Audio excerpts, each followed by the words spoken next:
যে ব্যক্তি যত বেশি মৃত্যুর কথা স্মরণ করবে সেই ব্যক্তি তত বেশি গুনাহ থেকে নিজেকে বিরত রাখতে পারবে। যে ব্যক্তি প্রতিদিন কমপক্ষে 20 বার মৃত্যুর কথা স্মরণ করবে ওই ব্যক্তির দুনিয়ার প্রতি কোনো লোভ কাজ করবে না, দুনিয়ার কোনো সম্পদের এরকম মোহ মায়া তার মধ্যে কাজ করবে না, ঠিক না ব্যাঠিক?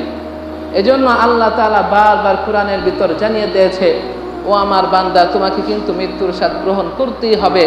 তোমার পূর্বেও এরকম সম্পদশালী, ক্ষমতাশালী, প্রভাবশালী, নিজেকে খোদা দাবি কর্নেওয়ালা এমন অনেক মানুষ অতিবাহিত হয়েছে। আমি ফিরাউনকে এরকম নীল নদে চুবাইয়া মেরেছি, সে নিজেকে খোদা দাবি করেছিল।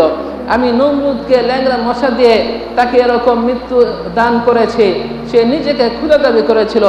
এমনিভাবে যারা ক্ষমতার কারণে, সম্পদের কারণে এরকমভাবে নিজে খোদা দাবি করে বসেছিল, আল্লাহ তাআলা এদেরকে আযাব ও গজব দিয়ে যেমন ধ্বংস করে দিয়েছে, ঠিক তদ্রূপ আল্লাহ তাআলা বাবা আদম থেকে নিয়ে যত নবী রাসূল আসছে, যত আউলিয়া আউলিয়া আসছে, তারাও কিন্তু দুনিয়াতে থাকতে পারে নাই। সুতরাং আমিও থাকতে পারবো না, আপনিও থাকতে পারবেন না। সুতরাং এই দুনিয়ার মধ্যে, এই দুনিয়ার সম্পদের মধ্যে যদি আমার দিলটা আমি লাগাই তাহলে আমি ক্ষতিগ্রস্ত হয়ে যাব।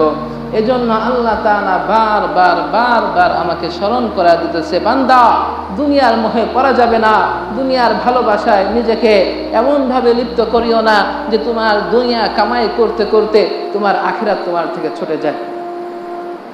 এরপর আল্লাহ তাআলা বলেন, আল্লাযী খালাকাল মাউতা ওয়াল হায়াতা লিয়াবলুয়াকুম আইয়ুকুম আহসানু আমালা। ও আমার বান্দা, আমি তোমাকে মৃত্যু দিব। আমি মৃত্যু সৃষ্টি করেছি কেন জানোনি? লিয়াবলুয়াকুম আইয়ুকুম আহসানু আমালা। আমি আল্লাহ তাআলা তোমাদের আমলগুলো পরীক্ষা করব। কতটুকু নেক আমল করো, কতটুকু বদ আমল করো, আমি আল্লাহ তাআলা তোমাদের থেকে পরীক্ষা করব।